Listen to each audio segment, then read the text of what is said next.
নমস্কার। আজ আমরা একত্রিত হয়েছি শুধু গল্পের জন্য। আজ বহুদিন পর শিকার কাহিনী আসছে আমাদের চ্যানেলে। আপনারা বহুদিন ধরে শিকার কাহিনীর জন্য অনুরোধ করেছেন, তাই আজ আপনাদের কথা মেনেই শুরু হচ্ছে জে.এ. হান্টার এবং ওয়াল্টার ডি.এম. বেল রচিত আফ্রিকার জঙ্গলে।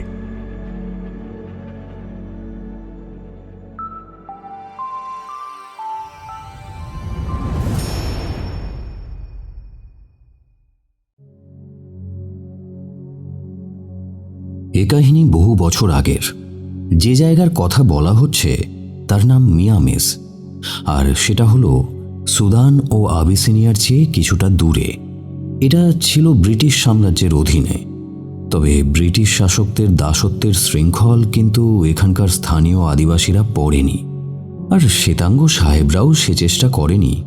ফলে কৃষ্ণাঙ্গ এই আদিবাসীরা জীবনে কখনো কোনো শ্বেতাঙ্গ লোক দেখেনি।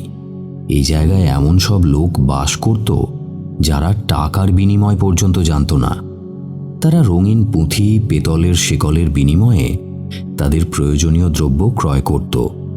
এরা বস্ত্রের ব্যবহার পর্যন্ত জানত না, ফলে তাদের সকলে উলঙ্গ অবস্থায় থাকত। তবে বর্ষা এবং তীর চালানোতে এরা নিপুণ ছিল।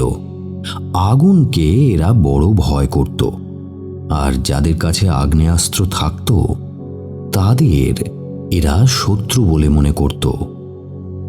মিয়ামিসের এই অসভ্য আদিবাসীদের কাছে অনেক ভারতীয় ও আরবীয় তাদের ব্যবসা বাণিজ্যের জন্য আসত। বহু কৌশলে তারা এদের প্রাকৃতিক সম্পদ লুট করে নিয়ে চলে যেত।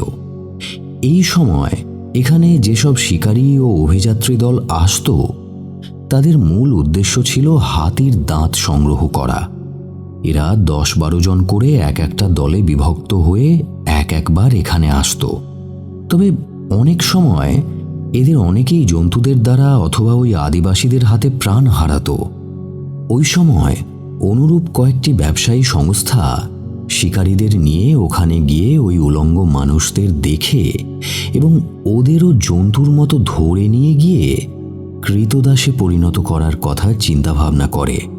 কৃতদাস ব্যবসায় লাভ বেশি হতে থাকায় হাতির দাঁত সংগ্রহের চেয়ে কৃতদাস সংগ্রহে মেতে ওঠে শ্বেতাঙ্গ ব্যবসায়ীরা। মানুষ হাতি, বাঘ, সিংহ, গন্ডার, চিতাবাঘ শিকার করে থাকে, কিন্তু এখানে মানুষ মানুষকেই শিকার করতে লাগলো। কিন্তু ওই কৃষ্ণাঙ্গ মানুষেরা বেশি দিন এই অত্যাচার সহ্য করল না। তারাও সতর্ক হলো। একটা অভিযাত্রী দলকে তারা সদলে নির্মূল করতে লাগলো। তার ফলে শ্বেতাঙ্গ শাসনের বাইরে চলে গেল এরা। সাহস করে টার্কোয়েল নদীর অপর পারে শ্বেতাঙ্গরা আর যেতে সাহস করল না। ওই অঞ্চলটা কৃষ্ণাঙ্গদের স্বাধীন বাসভূমিতে পরিণত হল। এখানে চালু হলো তাদের নিজস্ব শাসন। এই আদিবাসীদের মধ্যে একটা জাতি ছিল তাজি। তারা তাদের উপার্জিত অর্থ সকলে সমানভাবে ভাগ করে নিত। তারা যেমন সুখটাকে সকলে সমভাবে ভোগ করত, দুঃখটাকেও ঠিক সেইভাবেই গ্রহণ করত। ওই আদিবাসী এলাকা থেকে হাতির দাঁতের ব্যবসা করে ব্রিটিশরা যেখানে প্রচুর প্রাচুর্যের অধিকারী হতো, সেখানে আদিবাসীরা বস্ত্রহীন জীর্ণ দিন যাপন করত। 1 পাউন্ড হাতির দাঁতের দাম তখনকার দিনে ছিল 8 শিলিং, যার মূল্য আফ্রিকার এই আদিবাসীরা বুঝত না। ওরা হাতির দাঁতকে হাতির হাড় ভেবে সেটাকে সংগ্রহ করার কথা চিন্তা করত না। ওরা রঙিন কাঁচ, কাঁচের পুঁথি এবং কাঁসা পিতলের বিনিময়ে ব্যবসায়ীদের প্রচুর পরিমাণে হাতির দাঁত এনে দিত। ওরা জানত না যে মূল্যহীন দ্রব্যের বিনিময়ে ওরা মূল্যবান দ্রব্য দিয়ে দিচ্ছে। অনেক সময় দেখা যেত বিনা পয়সায় মাংস খেতে পারবে এই আশায় তারা ব্যবসায়ীদের বড় বড় হাতি ধরে এনে দিত। সেক্ষেত্রে তারা সামান্য প্রাপ্য থেকেও বঞ্চিত হতো। রঙিন পুঁথি, কাঁচের অলংকার এবং হাতির মাংস খেতে দিয়ে হাজার হাজার পাউন্ড উপার্জন করত ব্যবসায়ীরা। আদিবাসীরা অবশ্য এতে বেজায় খুশি। এর ফলে উভয় সম্প্রদায়, শোষক শ্রেণী এবং বঞ্চিত শ্রেণী, এদের মধ্যে বেশ একটা হৃদ্যতাপূর্ণ সম্পর্ক গড়ে উঠেছিল। না গড়ে ওঠার কোনো কারণও নেই, কারণ সে যা চাইছে তাই তো পাচ্ছে। এখানে লাভ লোকসানের হিসেব কোথায়? এক শ্রেণী বঞ্চিত হচ্ছে, তার খবর কেউ রাখছে না। বঞ্চিত শ্রেণী অর্থাৎ আফ্রিকান আদিবাসীরা এইসব ব্যবসায়ীদের সাদরে অভ্যর্থনা জানাতো। তারা বুঝতেও পারত না তারা তাদের কি অমূল্য সম্পদ বলতে গেলে বিনা পয়সায় এইসব ব্যবসায়ীদের হাতে তুলে দিচ্ছে। দীর্ঘদিন এইভাবে চলার পর হাতির দাঁতের বিনিময় মূল্য হলো একটি গরু, আর পুঁথি ও রঙিন কাঁচের বিনিময়ে হাতির দাঁত পেয়ে ব্যবসায়ীরা প্রচুর লাভ করেছিল। রাতারাতি তারা বড়লোক হয়ে গেল। বিশ্বের বাজারে দিনের পর দিন হাতির দাঁতের কদর বাড়তে থাকে এবং তার মূল্যও বাড়তে থাকে। সেখানে একটা গরুর বিনিময়ে একটা দাঁত কেনা এমন কিছু বেশি ছিল না। কিন্তু এই গরু সংগ্রহ করা ছিল বড়ই দুরূহ ব্যাপার, কারণ আফ্রিকার এই আদিম আদিবাসীরা গরুকে তাদের নিজেদের সন্তানের মতো ভালোবাসত। তাই কোনো মূল্যেই তারা তাদের পালিত গরুকে হাতছাড়া করতে চাইত না। সেক্ষেত্রে হাতির দাঁত সংগ্রহকারী ব্যবসায়ীদের গ্রামবাসীদের গরু চুরি করা ছাড়া অন্য কোনো উপায়ে আয়ত্তে আনা সম্ভব ছিল না। এই ব্যবসায়ীরা সবসময় তাদের কাছে দোনলা বন্দুক রাখত, কারণ তারা জানত ওই একটা যন্ত্র ছাড়া আদিবাসীরা বিশ্বের আর কাউকে ভয় করত না। আর বন্দুক চালানো ওরা জানত না, তাই রক্ষে।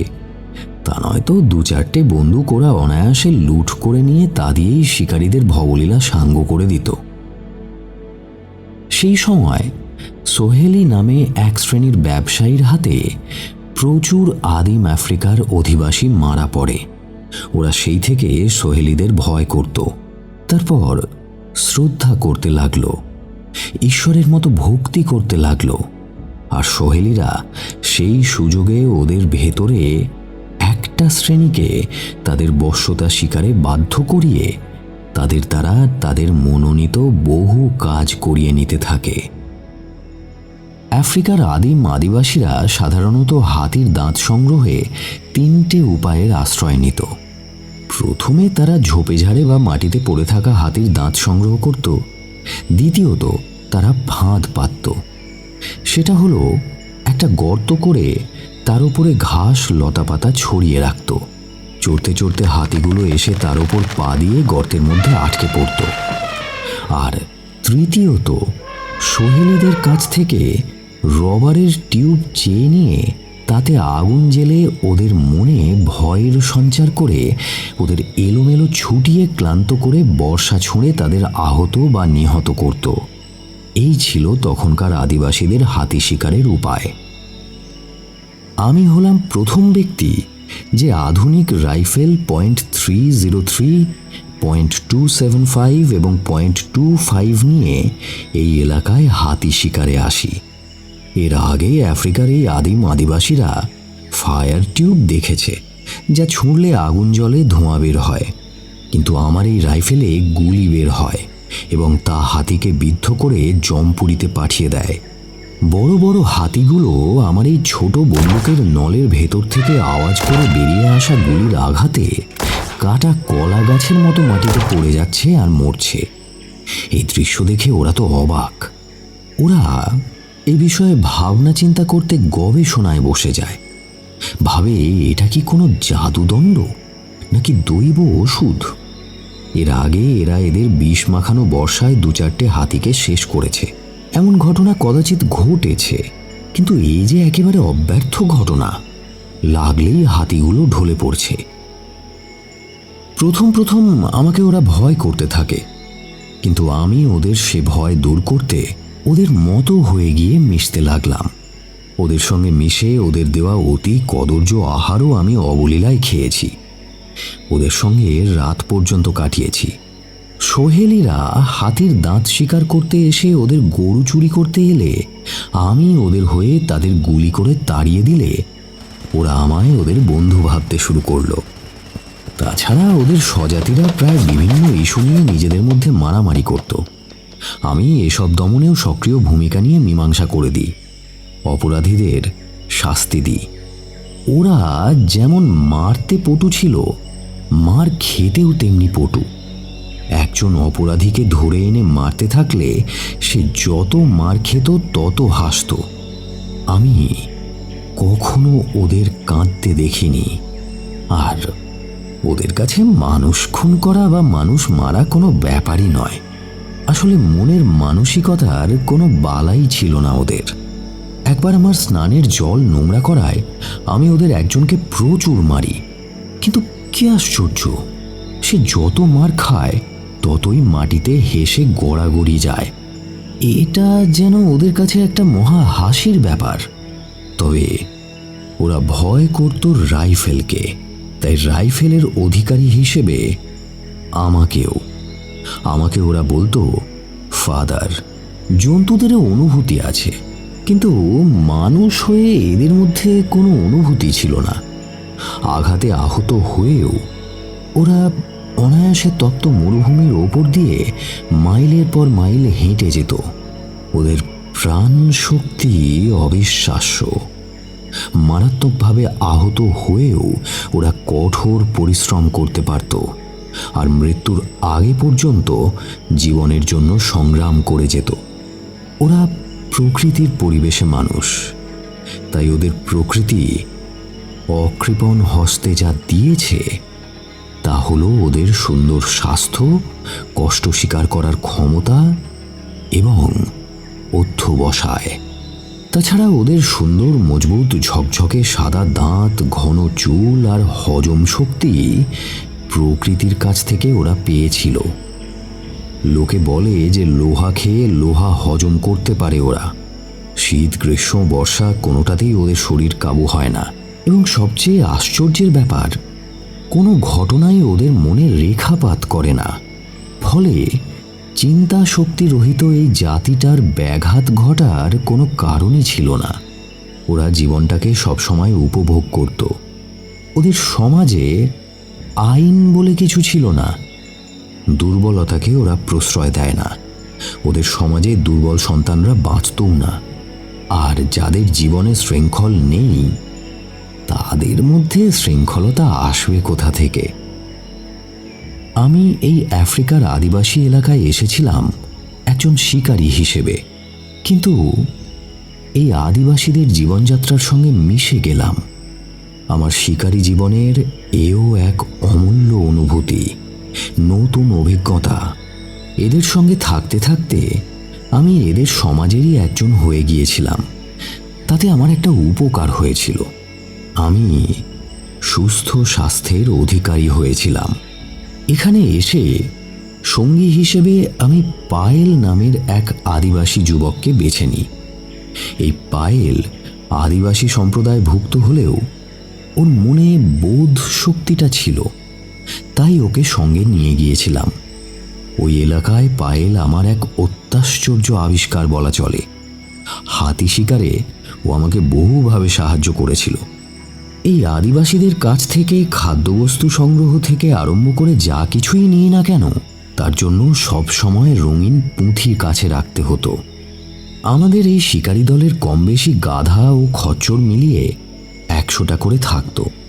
তাদের পিঠে থাকতো আমাদের নিত্য প্রয়োজনীয় দ্রব্য এবং বন্য পশুদের মতো এখানকার বন্য প্রকৃতিতে গড়ে ওঠা মানুষদের মন ভোলানো দ্রব্য।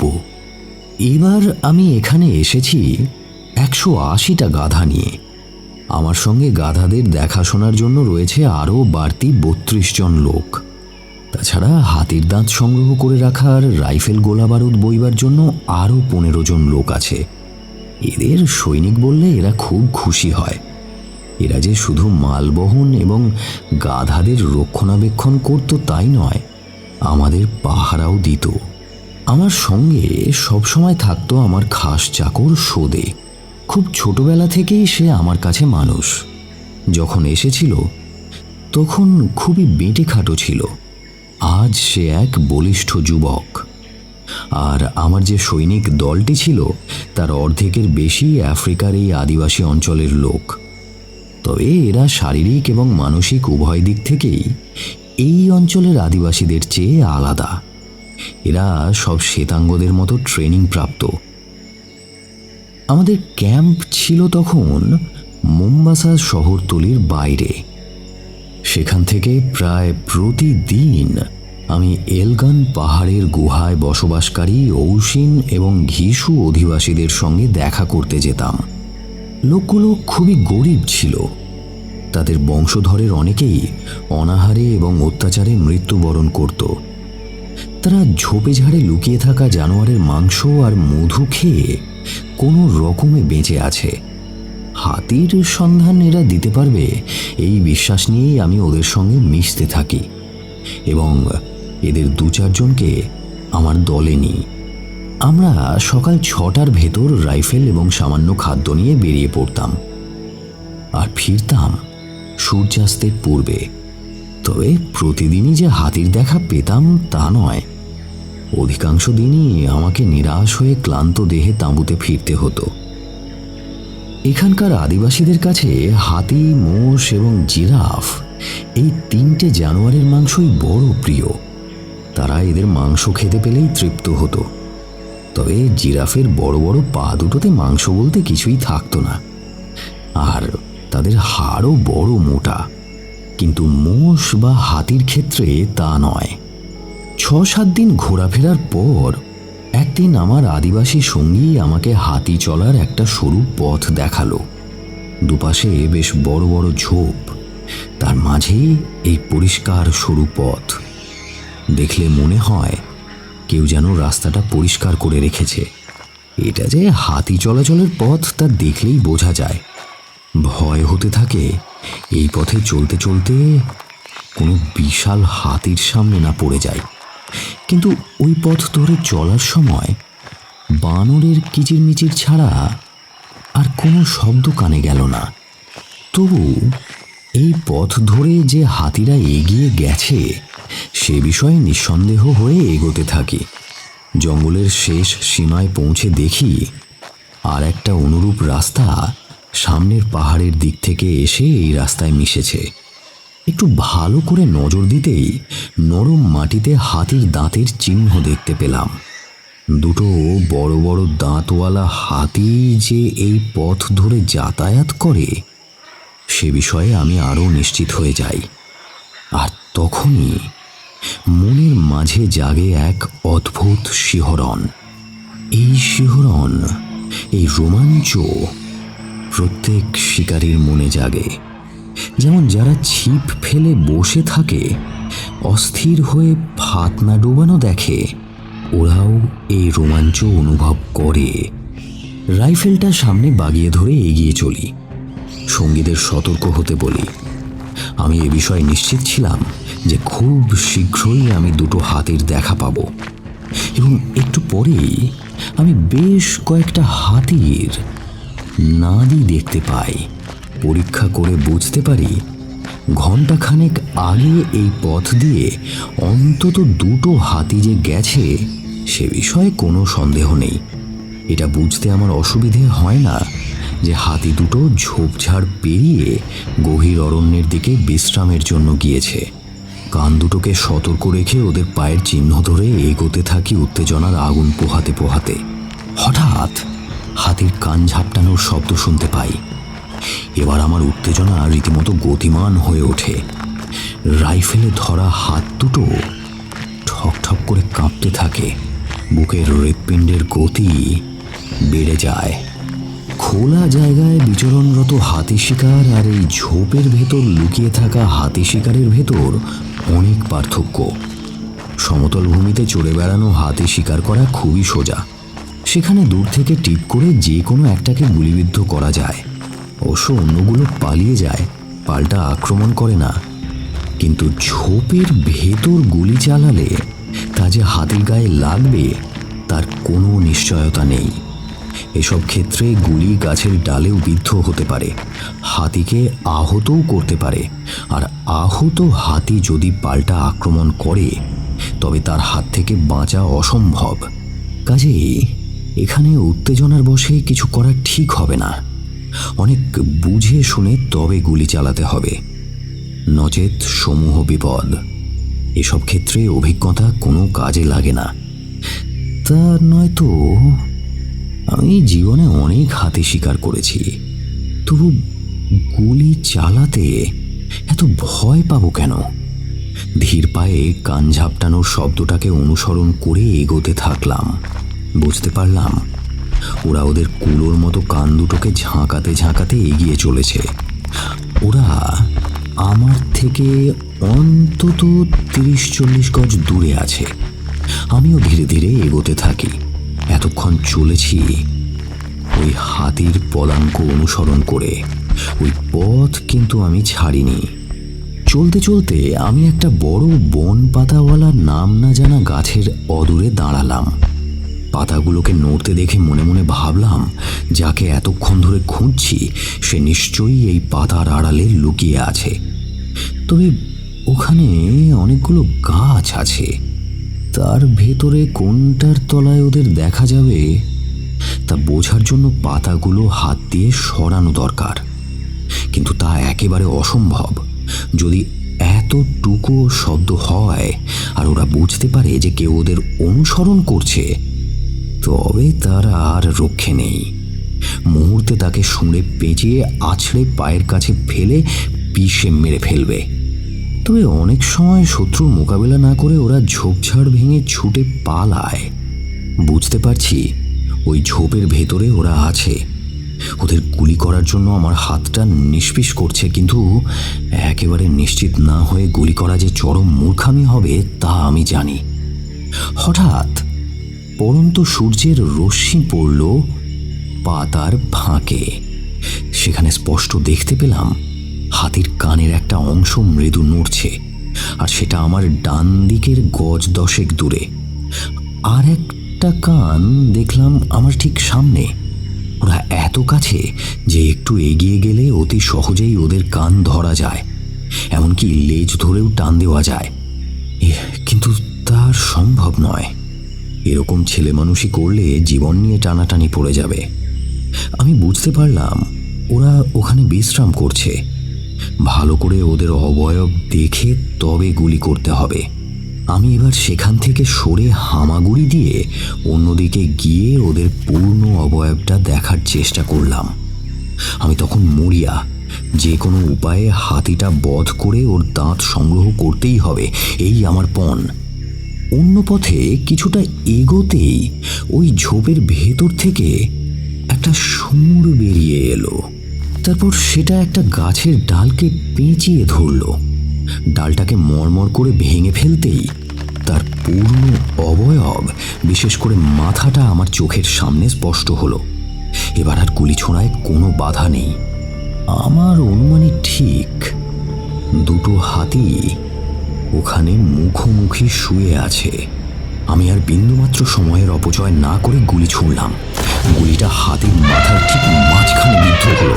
একটা বিকট আওয়াজ তুলে সে চিরনিদ্রার দেশে পাড়ি দিল। দ্বিতীয় হাতিটা এই ঘটনায় অবাক হয়ে চেয়ে থাকলো। উঠে পালাবার চেষ্টা পর্যন্ত করল না সে। ফলে আমার দ্বিতীয় বুলেটটাও তাকে চির ঘুম পাড়িয়ে দিল।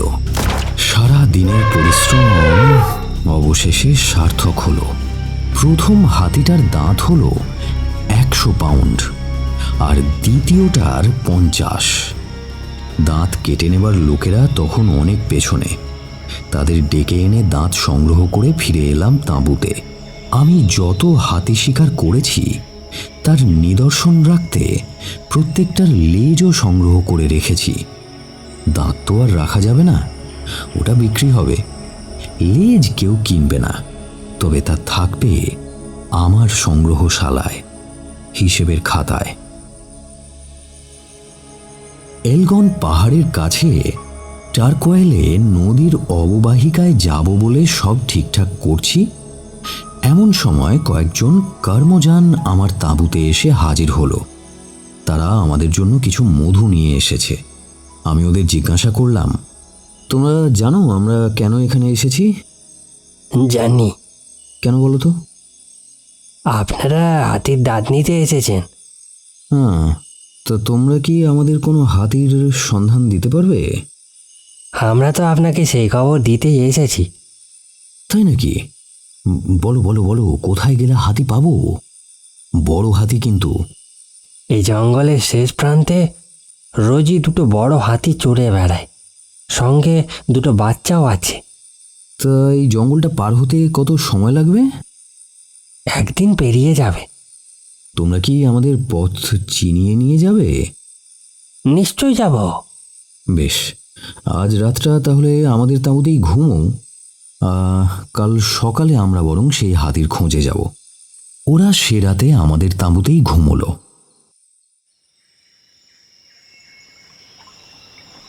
পরদিন ভোর আমরা সদলে গভীর অরণ্যের মাঝে একটা সরু পথ ধরে অগ্রসর হলাম। সারাদিন ধরে নদী অববাহিকা ধরে পথ চলতে লাগলাম। হাতির দল যে এই নদীর তীরে নেমে জলপান করে তার অনেক নিদর্শন পেলাম, কিন্তু তাদের দেখা পেলাম না।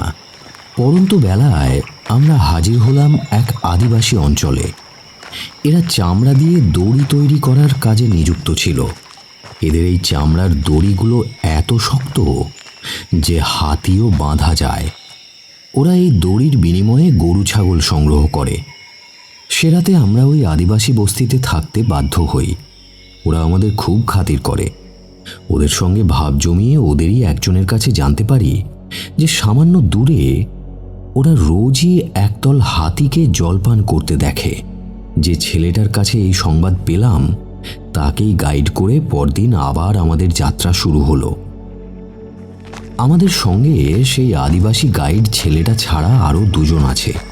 কাঁটাঝোপ ভেঙে এগোতে গিয়ে রাস্তার দুপাশেই হাতির অস্তিত্ব টের পাই। তাদের নাদি, তাদের পায়ের ছাপ সবই রয়েছে। পাতা চিবিয়ে ফেলেছে সে দৃশ্যও চোখে পড়ল।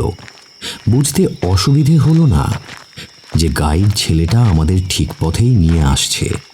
মহা উৎসাহে সামনের দিকে এগিয়ে চলেছি আমরা।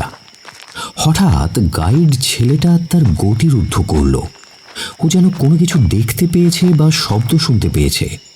ওর বর্শা দিয়ে কি যেন দেখাতে চাইছে। আমি ছুটে ওর কাছে গেলাম। ছেলেটা মাটিতে কান পেতে শুয়ে পড়েছে। আমাকেও অনুরূপ করতে বলল। আমিও ওর কথা মতো মাটিতে কান পাতি আর শুনতে পাই হাতির কান নাড়ার এবং পাতা চিবোনোর শব্দ। এবার আরও এগিয়ে গেলাম। হঠাৎ দিবালোকের মতো স্পষ্ট দেখতে পেলাম বেশ কয়েকটা হাতি সুর দিয়ে পাতা টেনে টেনে মুখে পুড়ছে। একটা হাতি খাওয়া শেষ করে শূন্যে সুর তুললে ওর দাঁত দুটো আমার চোখের সামনে স্পষ্টভাবে ধরা দিল। মোট 3টে হাতি। তার ভেতরে সামনের এই হাতিটার দাঁত দুটোই বড়। এত দূর থেকে বলে দেওয়া যায় দাঁত দুটোর ওজন 100 পাউন্ড হবেই হবে। তবে বাকি দুটোর বয়স কম, দাঁত বের হচ্ছে সবে। ও দাঁত গ্রহণযোগ্য নয়। আমার দৃষ্টি দাঁতাল হাতিটার ওপরেই পড়ল। অন্য দুটো হাতির কথা ভুলে গেলাম একেবারে। আমি লক্ষ্য স্থির করলাম। ঠিক করলাম ওই হাতিটাকেই মারব, বাকি দুটোকে নয়। আমি গুলি ছুঁড়তেই দাঁতাল হাতিটা পড়ে গেল। বাকি দুটো দ্রুত বেগে নদীর দিকে ছুটতে লাগলো। এই কাজটুকু শেষ করতে করতেই দিনের আলো নিভে এলো। এখান থেকে গ্রাম এবং আমাদের আস্তানা অনেক দূর। এই অন্ধকারে সেখানে এগোনোর মতো মূর্খামি আর কিছুই হবে না। যে কোনো সময় বিপদ হতে পারে। তাছাড়া হাতির দাঁতও কেটে নিতে হবে, লেজ কাটতে হবে। আদিবাসী ছোকরারা এর মাংস খাবে। এসব ভেবে এখানে থাকাই ঠিক করলাম। রাতটুকু থাকার জন্য আমি সঙ্গে 2-1টা তাঁবু আর আহার্য সঙ্গে রাখতাম। বলা তো যায় না কখন কোন পরিস্থিতির মধ্যে পড়ি। রাতে সেখানেই তাঁবু খাটানো হলো। আমার সৈনিকেরা হাতির দাঁত কাটা, চামড়া ছাড়ানো প্রভৃতি কাজে ব্যস্ত হলো। আদিবাসী ছোকরারা ওই রাতেই হাতির মাংস কেটে তাদের বাড়িতে পাঠিয়ে দিল। আজ যে হাতিটাকে মেরেছিলাম তার কিন্তু একটা দাঁত, আর সেটা চমৎকারভাবে বাঁকানো। ফিতে দিয়ে মেপে দেখলাম তার দৈর্ঘ্য 9 ফুট 2 ইঞ্চি। রাতটা সেই জঙ্গলের মধ্যে বেশ আনন্দেই কাটল। এতগুলো লোকের সমাগমে বনভূমির নির্জনতা মুখর হয়ে উঠেছিল। পরদিন ভোরে আবার তাঁবু গুটিয়ে যাত্রা শুরু করলাম। আমার সঙ্গে সেই জঙ্গলি গাইড ছেলেটা আছে। সে কিন্তু আমার হাতি শিকারে আনন্দ পায়নি। সে বুনো গরু শিকারের আনন্দ উপভোগ করতে চায়। তার খোঁজেই সে অস্থির। আমি তাকে আশ্বস্ত করি, যদি বন্য গরু দেখি আমি তা শিকার করে দেব। এই জঙ্গলি ছেলেটা আমাকে যখন একটা দাঁতাল হাতি পাইয়ে দিতে সাহায্য করেছে, তার পরিবর্তে যদি প্রয়োজন হয় আমি ওর জন্য প্রয়োজনে 7টা দিনও নষ্ট করতে পারি। তবে ওদের এই বন্য গরুর শিকারের নেশাকে আমি হাতি শিকারের নেশায় পরিবর্তিত করতে চাই। কিন্তু আমার এই মনোভাবের কথা ওদের এখন জানতে দিতে চাই না। এখন শুধু ওদের আশ্বস্ত করতে বলি, আমি বন্য গরু দেখলে নিশ্চয়ই শিকার করে দেবো তোমাদের, চিন্তা করো না। এরপর আমার আরও 7 দিন ওই টারকোয়েল নদীর তীরে শিকার করে কাটে। 7 দিনে আমি মোট 8টা হাতি মারি। তাদের ভেতর 3টে ছিল একদন্তী। তবে একদন্তী হাতিগুলোর দাঁতের কোনোটারই ওজন 58 পাউন্ডের কম নয়। আমরা এতদিন এই নদীর তীরবর্তী অঞ্চলেই বাস করেছি। রাত দিন এখানেই কেটেছে। রাতেই আমরা বেশি হাতি শিকার করতাম, কারণ দিনের শেষে হাতির দল একবার এই নদীর তীরে জল খেতে আসতো এবং তাদের ভেতর থেকে 2-1টা আমার গুলিতে মারা যেত। তবে আমার ভাগ্য ভালো যে ওরা কখনো প্রতিহিংসা চরিতার্থ করতে সদল বলে আমাদের ওপর আক্রমণ করেনি। করলে কি হতো বলা যায় না। এইসব হাতিরা পেট পুড়ে জল খেয়ে পাকস্থলী ভর্তি করে 40-50 মাইল দূরে চলে যেত। এইসব অঞ্চলে গন্ডার বা হাতির দলই বেশি দেখা যায়। তবে গন্ডার শিকারে আমার তেমন আগ্রহ নেই। ওতে তো কোনো লাভ নেই। লাভ আছে হাতির দাঁতে। আমি তা পেলেই খুশি। 7 দিন একই জায়গায় কাটিয়ে আমি আবার সদলে যাত্রা শুরু করি। কিছু দূর এগোতেই দেখি সামনে আমার প্রার্থিত শিকার, কিন্তু আমি রাইফেল তোলার আগেই সে আমায় আক্রমণ না করে গভীর জঙ্গলে পালিয়ে যায়। আমি এই জঙ্গলের মধ্যে ওদের মতো অত দ্রুত প্রবেশ করতে অসমর্থ, কারণ একে কাঁটা ঝোপ, তাতে তার ভেতর প্রবেশ করার পথ আমার অজানা। হাতির দল যে পথে অনায়াসে চলতে পারে সে পথে চলা আমার পক্ষে অসম্ভব। কিন্তু চোখে দেখে তো আর হাতিটাকে ছেড়ে দেওয়া যায় না। আমি জানি ওরা এখন ঝোপঝাড় ভেঙে জঙ্গলের কোনো এক গভীরে গিয়ে বিশ্রাম করবে, আর পাকস্থলীর ভেতর থেকে সুর দিয়ে জল টেনে এনে সমস্ত গায়ে ছিটিয়ে স্নান করবে। আমি তখন ঠিক করলাম কিছু সময় ওদের অনুসরণ করব না। ওরা স্থির হয়ে বিশ্রাম করতে আরম্ভ করলে তারপর ওদের কাছে যাওয়া যাবে। কিন্তু আমি একজন শিকারী, আর আমার সামনে শিকার। তার জন্য কতক্ষণ ধৈর্য ধরে অপেক্ষা করা যায়? আমি আর অপেক্ষা করতে পারলাম না। ধীরে ধীরে ওই কাঁটা ঝোপের ভেতর দিয়ে এগিয়ে চললাম। সামান্য কিছু দূর এগোতেই কিছুক্ষণ আগে আমায় দেখে ছুটে পালিয়ে যাওয়া হাতিটা আমার দৃষ্টিগোচর হলো। সেটা ঘুরে দাঁড়িয়ে আমায় দেখার আগেই আমি তার পেছন দিক থেকে মাথায় গুলি করলাম। হাতিটা শুয়েছিল বলেই সেটা সম্ভব হয়েছিল। তাছাড়া ওরা পেছনের দিকে দেখতে পায় না, মাথা ঘোরাতে পারে না বলে এটা হয়। তার জন্যই তো বিশাল চেহারার হাতিরা জানে না তারা ঠিক কতটা বড়। তা যদি তারা জানতে পারত তবে অনর্থ ঘটে যেত। যদিও তারা একে অপরকে দেখে, কিন্তু তা নিয়ে মানুষের মতো মাথা ঘামাতে তারা পারে কি? আমি একটাকে গুলি করতেই আর একটা হাতি ঘুরে দাঁড়ায়। মুহূর্তের মধ্যেই আমার দোনলা বন্দুকের দ্বিতীয় গুলি তার মাথায় বিদ্ধ হয়। দ্বিতীয়টাকে গুলি করতে আরও একটা হাতি নজরে আসে আমার। সেটা ওদের চেয়ে 8-10 হাত দূরে ছিল। সে ব্যাপারটা বুঝে ওঠার আগেই আমার তৃতীয় গুলি তার চোখের পাশে গিয়ে লাগে। সে যন্ত্রণায় ছটফট করতে করতে বনের আরো গভীরে চলে যায়। পরদিন তার দেহটা আমার এক জঙ্গলি সঙ্গী খুঁজে পায়। সেদিনও দৈব আমাদের সহায় ছিল। কারণ যদি দ্বিতীয় হাতিটা মারা যাওয়ার পর তৃতীয়টা আমায় আক্রমণ করে বসতো, আমি আত্মরক্ষার সুযোগটুকু পর্যন্ত পেতাম না। এক্ষেত্রে আমি বন্দুকে টোটা ভরার সুযোগ পেয়েছিলাম, যার ফলে বিপদ ঘটেনি। তবে আমার এই অহেতুক ধৈর্য হারিয়ে এত বড় ঝুঁকি নেওয়াকে আমার সঙ্গীরা খুব একটা ভালোভাবে গ্রহণ করেনি। এটা ওদের অন্যায় নয়, সত্যিই তো। অধৈর্য হয়ে এরকম আর একটা ঝুঁকি নিলে আমি নিশ্চিত মৃত্যুবরণ করতাম। এরপর অবশ্য আমি আর অমন ঝুঁকি নিইনি।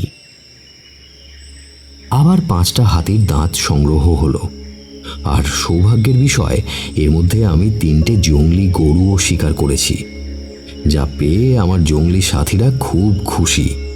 তাদের খুশিতেই আমার লাভ। তারা এখন আরও দ্বিগুণ উৎসাহ নিয়ে হাতি শিকারে আমাকে সাহায্য করবে।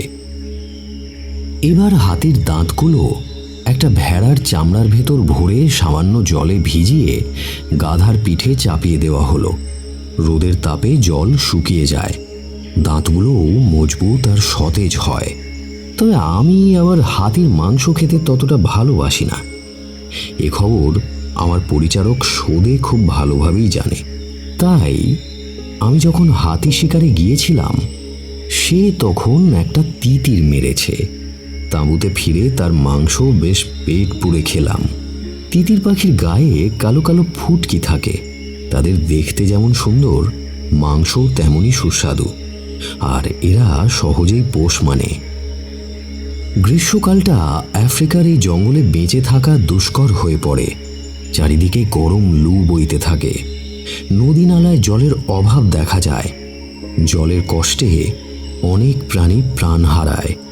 প্রকৃতি থেকে অন্য পদ্ধতিতে জল সংগ্রহের উপায় তাদের জানা না থাকায় এই ঘটনা ঘটে।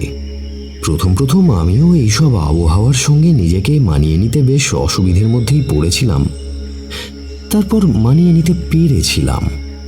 আমি এখানে যাযাবরের জীবনযাপন করেছি।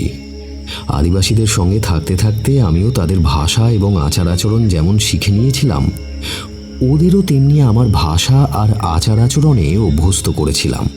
ফলে আমার দলীয় কর্মীর সংখ্যা বৃদ্ধি পেয়েছিল। যেখানে 100 জনের একটা দল নিয়ে আমার প্রথম অভিযান শুরু হয়েছিল, তা বেড়ে 150-তে দাঁড়িয়েছিল। 150 জনের খোরাকি তো কম কিছু নয়। তাদের তো আর ওই তিতিরের মাংসে পেট ভরানো সম্ভব নয়। তাছাড়া হাতির মাংস তো রোজ মেলে না, আর ওই মাংস আমার দলের অনেকেরই অপছন্দ। তাই আমাকে এদের খাওয়াবার জন্য হরিণ শিকার করতে হতো। প্রতিদিনই 2-4টে হরিণ মেরে এনে দিতে হতো। আর একটা ব্যাপার হলো, মাংস ফেলে রাখার উপায় ছিল না। রোজকার মাংস রোজই খেয়ে ফেলতে হতো। তা নয়তো শকুন বাজ পাখির উৎপাতে টেকা দায় হয়ে যেত। চামড়াগুলো পর্যন্ত বাইরের রোদে দেওয়া অসম্ভব হয়ে পড়ত। ওরা তাও সুযোগ পেলে ছোঁ মেরে নিয়ে যেত। হাতির দাঁত সংরক্ষণের জন্য অনেক চামড়ার প্রয়োজন হতো। সেই চামড়ার প্রয়োজনে আর আমার সৈনিকদের খাদ্যের জন্য হরিণ মারা অত্যন্ত জরুরি হয়ে পড়েছিল। এই জঙ্গলের পথে আর একটা জিনিস আমার দৃষ্টি আকর্ষণ করেছিল, তা হলো জংলি কুকুর। ওরা দল বেঁধে রাস্তায় ভিড় করে থাকত। ওদের দ্বারা আক্রান্ত হওয়ার ভয়ে দূর থেকে বর্ষা ছুঁড়ে জংলি মানুষগুলো ওদের 2-1টাকে মারত। এতে ওরা আবার আক্রান্ত হতে পারে এই আশঙ্কায় আমি গুলি করে আরও 2-1টাকে মারতাম। কিন্তু কি আশ্চর্য, ওরা পাল্টা আক্রমণ করা থেকে বিরত হয়ে পালিয়ে প্রাণ বাঁচাত। অথচ এই জংলি কুকুরগুলোকেই আমি ছোট ছোট জানোয়ার, এমনকি বন্য হরিণ শিকার করেও খেতে দেখেছি। ওদের মতো হিংস্র প্রাণীরা যে কোনো প্রতিহিংসা নিতে আমাদের আঘাতের প্রতিবাদে প্রত্যাঘাত করে না, তা ভেবে বেশ অবাক হয়েছি। অথচ আদিবাসী জঙ্গলিদের কাছে শুনেছি, এই কুকুরেরা যখন সমস্বরে ডাকে, তখন নাকি সিংহরা পর্যন্ত ভয় পেয়ে পালায়। হাতিরাও এদের ভয় পায়। কিন্তু কুকুরগুলো বন্দুকের গুলির আওয়াজে পালায়, এটা ভেবে অবাক না হয়ে পারি না। এবার আমরা ডিওয়াসিন পাহাড়ের পাদদেশে তাঁবু খাটিয়ে এগিয়ে চলেছি। চলার পথে অসংখ্য হাতির পায়ের ছাপ দেখেছি। যে পথে চলেছি, এই পথেই যে হাতির দলের আনাগোনা, তাও বুঝতে পেরেছি। কিন্তু কোনো হাতির দলের সাক্ষাৎ পাইনি। তবে বনভূমি পেরিয়ে সমতল ভূমিতে পা দিতেই দেখতে পেয়েছি অসংখ্য বন্য প্রাণী। সাধারণত যেসব হরিণ আমরা দেখতে পাই তার চেয়ে বিশাল আকৃতির এক শ্রেণীর হরিণ আমার দৃষ্টি আকর্ষণ করেছে। এদের দেখতে বড় বড় গরুর মতো। এদের একটা হরিণেই আমার সঙ্গীদের একদিনের পেট পূর্তি হয়। আমার দলের আদিবাসী সঙ্গীরা এই জাতীয় হরিণের চর্বি খেয়েই তাদের পেট ভরায়। এরা কখনো কোনো ফল বা সবজি খায় না। প্রচণ্ড গরমেও পশুর চর্বি বেশ তৃপ্তি সহকারে ভক্ষণ করে। মেরু প্রদেশের লোকেরা শরীর গরম রাখতে চর্বি খায়, যেটা তাদের শরীরের পক্ষে অত্যন্ত উপযোগী। কিন্তু এই গ্রীষ্মপ্রধান দেশের লোকেরাও যে কি করে এই প্রখর গ্রীষ্মে চর্বি খায় তা ভেবে অবাক না হয়ে পারি না। এরপর আমরা কিলোমিতে ক্যাম্প করি। সেখানেও হাতির চলাচলের চিহ্ন দেখতে পাই, কিন্তু হাতির দেখা পাই না। অতএব ক্যাম্প গুটিয়ে এগিয়ে যাই আমরা। হঠাৎ কিলোমি নদীর তীরে তাকিয়ে আমি অবাক হয়ে যাই। সেখানে হস্তি, হস্তিনী, তার শাবক প্রভৃতি সারি দিয়ে দাঁড়িয়ে আছে। এর আগে কখনো একসঙ্গে এত হাতিকে এভাবে দাঁড়িয়ে থাকতে দেখিনি। তবে এতগুলো হাতিকে একসঙ্গে দেখে যতটা আনন্দ হয়েছিল, কাছে এসে সে আনন্দ আর রইল না। কারণ ওদের দাঁতগুলো তেমন সুবিধের নয়, তাই ওদের মেরে আমার কোনো লাভ নেই। আমি এই সমতলে দাঁড়িয়ে হাতিদের দাঁতগুলো ঠিকমতো দেখতেও পাচ্ছিলাম না। তাই সমতল ভূমি ছেড়ে আমাকে এবার পাহাড়ের টিলায় উঠতে হলো, কারণ সেখান থেকে বাইনোকুলার লাগিয়ে আমি ওদের ভালো করে দেখতে পাবো। খুব তাড়াতাড়ি আমি এগিয়ে গেলাম আমার দলবল নিয়ে। পাহাড়ের চূড়ায় উঠে বাইনোকুলার লাগাতেই সমতল ভূমিতে 3টে হাতিকে বিশ্রাম করতে দেখলাম। এদের মধ্যে একটা একদন্তী, বাকি দুটোর 2টো দাঁত। কিন্তু এখান থেকেও তাদের দূরত্ব ঠিক করা খুব কঠিন। বাধ্য হয়েই আমাকে আবার নিচে নেমে ওই জায়গাটা লক্ষ্য করে এগোতে হলো। আসলে কিন্তু ওই দূরত্বটা ছিল প্রায় 7-8 মাইল। আমরা সেদিন আর ওই হাতির কাছে পৌঁছতে পারলাম না। সূর্যাস্ত হতেই আমাদের পথ চলা বন্ধ হলো। জায়গাটায় একটা নিশানা রেখে সেদিন ফিরে এলাম তাঁবুতে। পরদিন ভোরেই রওনা দিলাম, কিন্তু সেখানে গিয়ে কোনো লাভ হলো না। হাতির পায়ের ছাপ দেখলাম, তবে হাতির দেখা পেলাম না। 3 দিনের চেষ্টায় শেষ পর্যন্ত ওই 3টে হাতিকে আমার রাইফেলের সামনে পেয়ে গিয়েছিলাম। তবে এই ব্যাপারে 4টে জঙ্গলি ছেলে আমাকে খুব সাহায্য করেছিল। তারা অন্য পথ দিয়ে ওই হাতিদের তাড়া করে আমার সামনে এনেছিল। হাতি শিকারের কাহিনী লিখতে গেলে তার কি আর শেষ আছে? প্রতিদিনই নতুন নতুন ঘটনার মুখোমুখি হই। সেদিন হলো কি, 2টো বড় হাতির মাঝে তাদের 4টে বাচ্চা খেলা করছিল। আমি যত নিষ্ঠুর শিকারী হই না কেন, কখনো স্তন্যপানরত অবস্থায় কোনো হাতি বা হাতির বাচ্চাকে মারিনি। তাই 2টো বড় দাঁতালো হাতি আমার সামনে রাইফেলের ডগায় আসলেও আমি তাদের গুলি করিনি। তবে একটা অভিনব উপায় উদ্ভাবন করেছিলাম। আমি একটা ফাঁকা আওয়াজ করেছিলাম। ভেবেছিলাম যে আওয়াজ শুনে বাচ্চাগুলো জঙ্গলে ছুটে পালাবে, আর তখন আমি আমার শিকারকে গুলিবিদ্ধ করব। কিন্তু ঘটনাটা ঘটল অন্যরকম। আমার গুলির ফাঁকা আওয়াজ শুনে হাতি দুটো কাঁটা ঝোপের মাঝে ছুটে পালালো। 2টো বাচ্চা তাদের অনুসরণ করলো, আর 2টো বাচ্চা দিব্যি দাঁড়িয়ে রইল। আমার সৈনিকেরা তাদের মধ্যে একটা বাচ্চাকে আমার কাছে ধরে নিয়ে এলো। আমি বেশ ভাবনায় পড়লাম, এই বাচ্চা হাতিটাকে নিয়ে কি করব। যখন ভাবতে বসেছি, তখন হঠাৎ পাশের ঝোপের ভেতর থেকে হাতির ডাক শুনতে পেলাম। এটা যে এই বাচ্চাটার মায়ের ডাক তা বুঝতে অসুবিধে হলো না। সে যে তার বাচ্চার খোঁজে বিপদের ঝুঁকি নিয়ে উন্মত্তের মতো এদিকে এগিয়ে আসছে তা বুঝতে পেরেই আমি সতর্ক হই। কিন্তু সেদিন আমার সামান্য ভুলে আমার দলের একজন ওই হস্তিনীর হাতে প্রাণ দেয়। আর বাচ্চাটা ছুটে চলে যায় মায়ের কাছে। বাচ্চাকে কাছে পেয়ে মা শান্ত হয়, তবে সেখানে যে ও একা আসেনি, সঙ্গে নিয়ে এসেছে এক হস্তি বাহিনী, তা দেখতে পেয়েই আমি গুলি চালানো থেকে বিরত হই। যদি গুলি চালাতাম তাহলে হয়তো একটা হাতিকে শেষ করে দিতে পারতাম, কিন্তু তাতে এই হাতির দল ক্ষেপে যেত এবং আমাদের সকলকে সমূলে শেষ করত।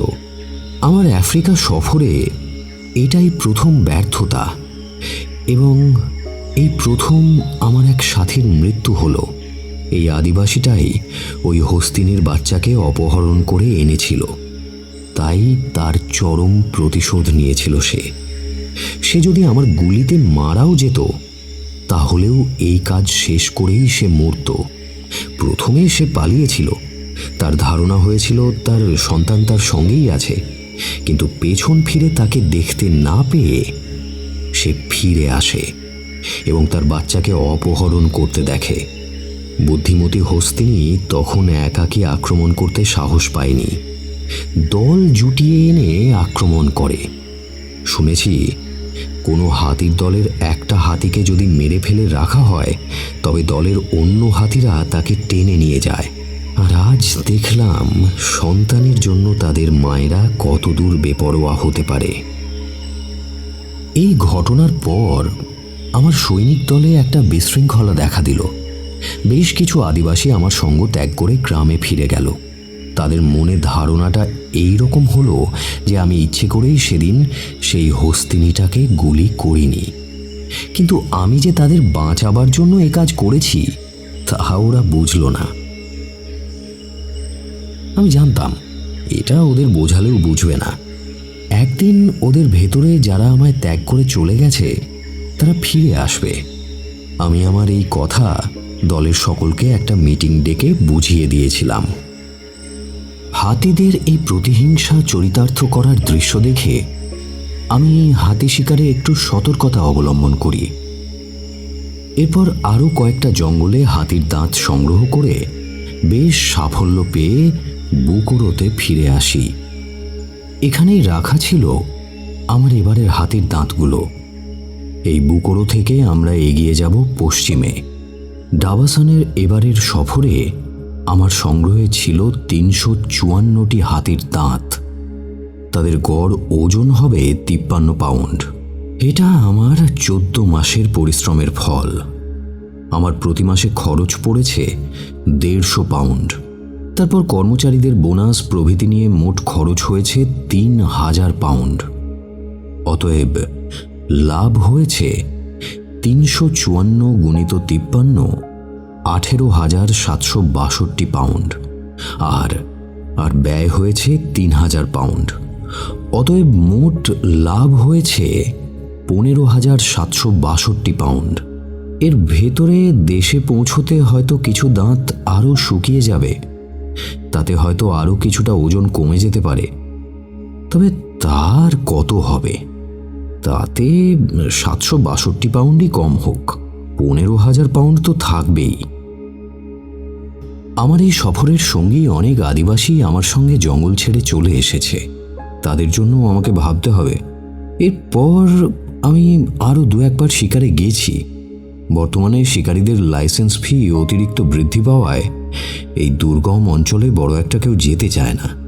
খুব অভিজ্ঞতা সম্পন্ন ব্যক্তি ছাড়া কাউকেই আজকাল লাইসেন্স পর্যন্ত দেওয়া হয় না।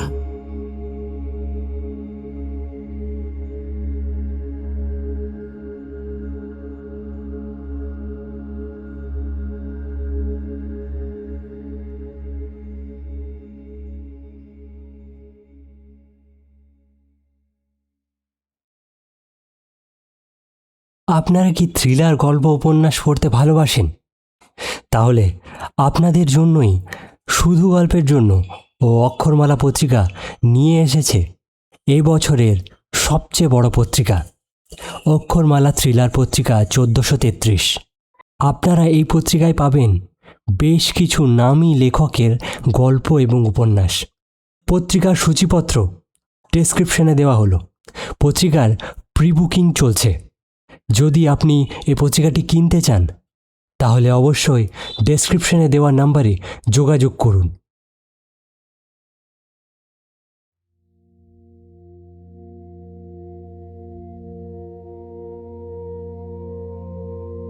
আমি জীবনে বহু শিকার অভিযানে বেরিয়েছি, শিকারও করেছি। অভিজ্ঞতার ঝুলিতে অনেক রহস্য রোমাঞ্চকর কাহিনী ভরে নিয়ে এসেছি। এটা আমার শিকারী জীবনের একটা শ্রেষ্ঠ শিকার কাহিনী। তখন আমি একটা কাজ পাই, আর সেটা গ্রহণ করতে বাধ্য হই ম্যাচাকোসের জেলা কমিশনার জর্জ ব্রাউনের বিশেষ অনুরোধে। কাজটা হলো ওয়াকাম্বা উপজাতির জন্য জমির সংস্থান করা। এই ওয়াকাম্বা উপজাতিরা ব্রিটিশ শাসনে যেখানে সেখানে তাদের উপনিবেশ স্থাপন করে জনসমাজে একটা ভীতির সঞ্চার করেছিল। আর এই ভীতির কারণ হল গন্ডার। তারা গন্ডার অধ্যুষিত এলাকাতেই বসতি গড়ে তুলেছিল। তাই প্রায় প্রতি পলেই তারা গন্ডারের দ্বারা আহত এবং নিহত হতো। আবার তাদের ফসলেরও প্রচুর ক্ষতি হতো ওই গন্ডারের জন্য। এই উপজাতিরা তখন ব্রিটিশ সরকারকে চাপ দিতে থাকে তাদের গন্ডারের কবল থেকে মুক্ত করে উপযুক্ত পরিবেশে বসবাস করার ব্যবস্থা করার জন্য। গন্ডারের ভয়ে তখন তারা দিনের বেলাতেও ঘর থেকে বের হওয়ার সাহস হারিয়ে ফেলেছিল। ওয়াকাম্বা শিকারীদের হাতে যে অধিক সংখ্যক তীর ধনুক দেওয়া হবে তারও উপায় নেই, কারণ তীর ধনুকের আঘাতে আহত হয়ে গন্ডাররা যদি ক্ষেপে ওঠে তাহলে ওয়াকাম্বা জাতিটাই ধ্বংস হয়ে যাবে। যে এলাকায় গন্ডারেরা অবাধে বিচরণ করত সেই জায়গায় ছিল কাঁটা ঝোপ। ওই কাঁটা ঝোপ কেটে ওরা বসতি স্থাপন করে। তখন আরও ঘন কাঁটা ঝোপের আড়ালে গন্ডারেরা আশ্রয় নেয়।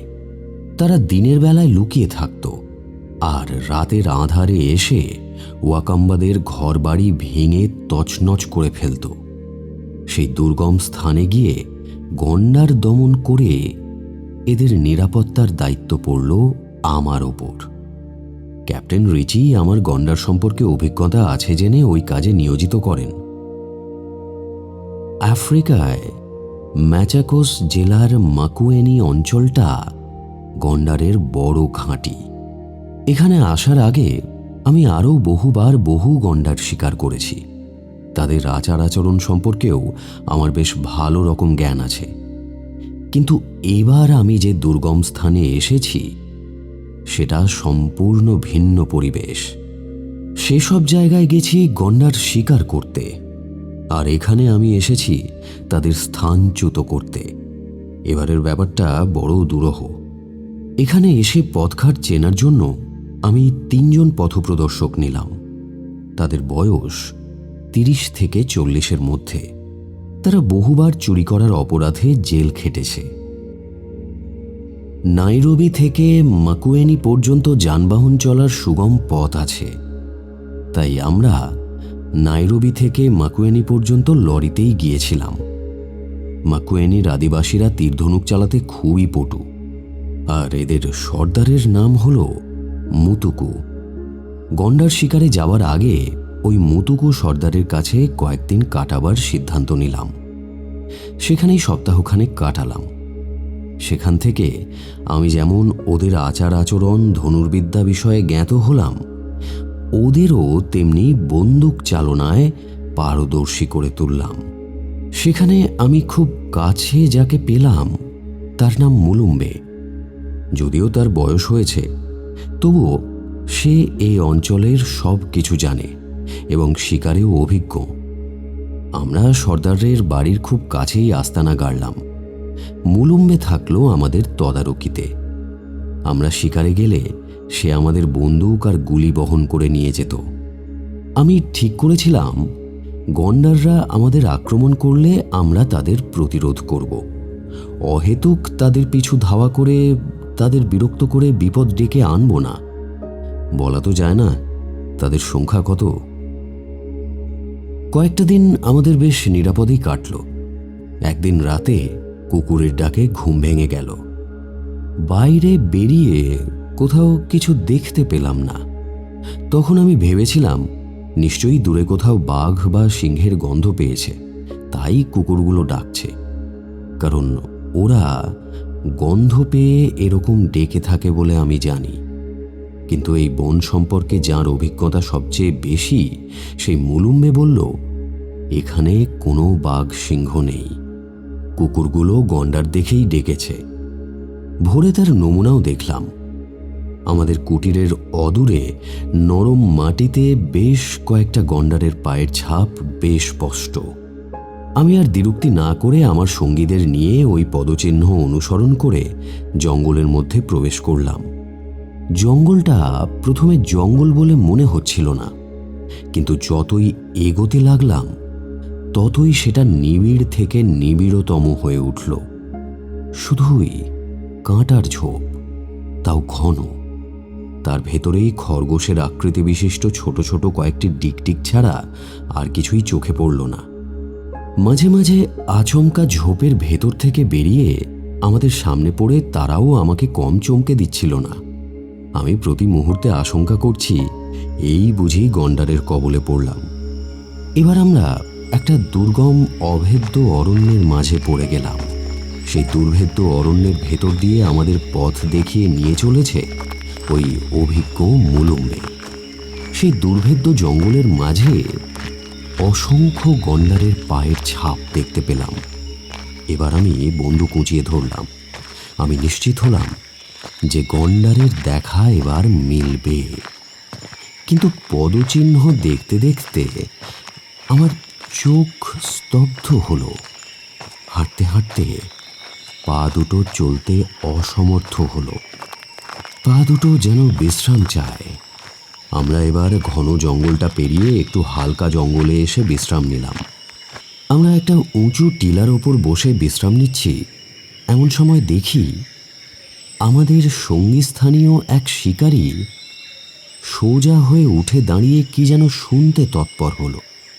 কিছুক্ষণ পরে আমিও শুনতে পেলাম অদূরে কোনো জন্তুর পাতা চিবোনোর শব্দ কানে আসছে। স্থানীয় এক সঙ্গী আমাকে ইশারা করে ডেকে বলল, সাহেব, শুনতে পাচ্ছেন? ওই সামনে ডান দিকে ঝোপে গন্ডার আছে, সে পাতা চিবোচ্ছে। আমি আমার জঙ্গলি সঙ্গীর কথায় আস্থা রেখে ধীর পায়ে সেদিকে এগোতে লাগলাম। যতদূর সম্ভব ধীর পায়ে আমরা সেদিকে এগোতে লাগলাম। ওই পাতা চিবোনোর শব্দকে অনুসরণ করে এগোচ্ছি আমরা। যখন ওই শব্দের খুব কাছে এসে পড়েছি, তখন হঠাৎ সেই চিবোনোর শব্দ থেমে গেল। আমরা নিরাশ না হয়ে স্থির হয়ে বন্দুক নিয়ে ওই চিবোনোর শব্দের প্রতীক্ষায় রইলাম। হঠাৎ আরেক রকম শব্দ কানে এলো, কুটকুট চিকচিক শব্দ। আমার অভিজ্ঞ শিকারী সঙ্গী বলল, সাহেব, গন্ডারটি কাছেই আছে। কি করে বুঝলে?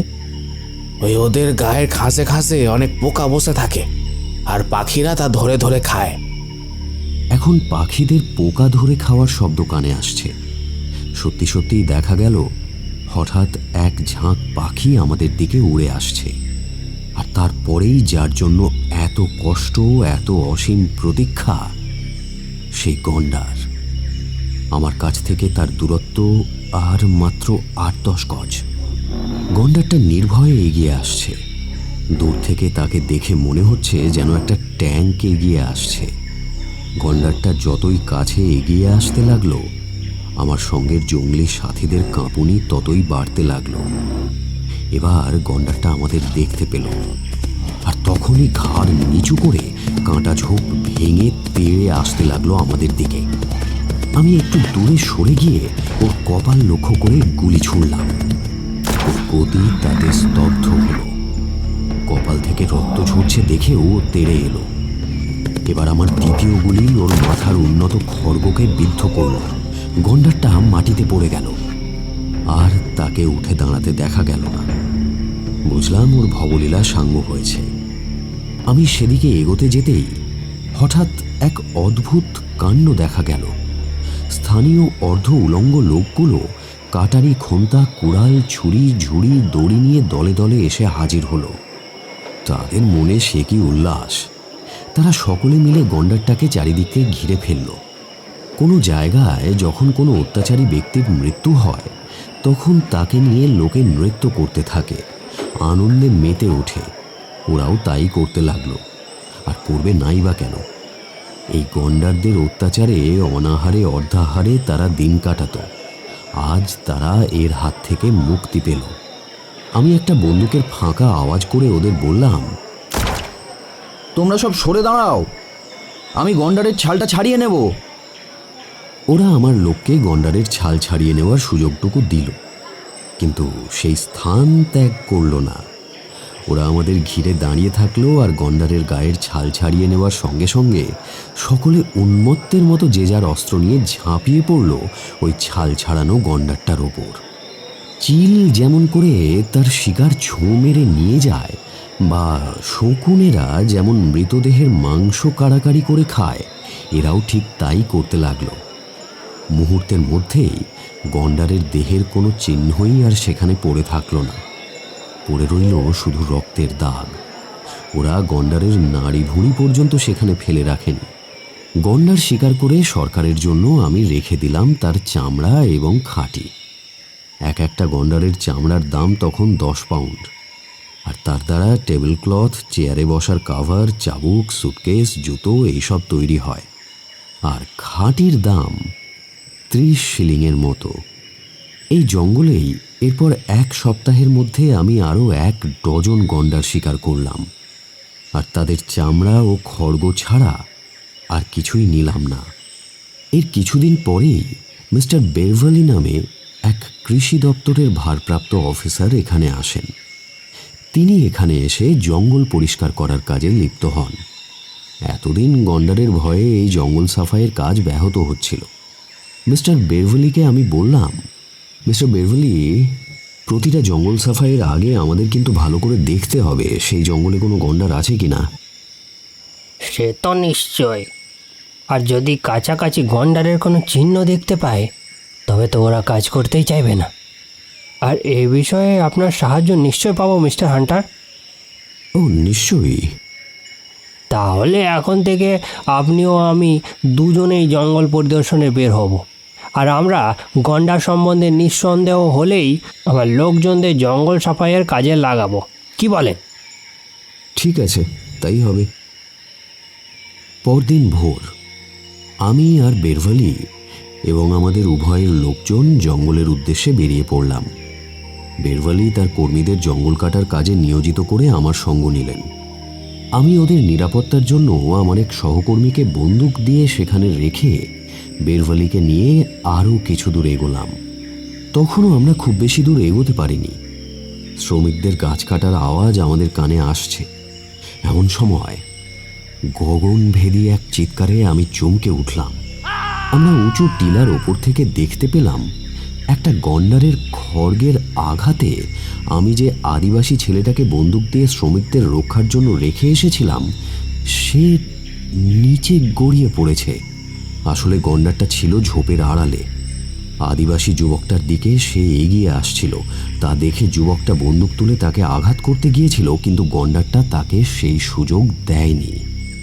হাতের বন্দুকটা তার আচমকা আঘাতে ছিটকে নিচে পড়েছে, আর সে টাল সামলাতে না পেরে আরও নিচে।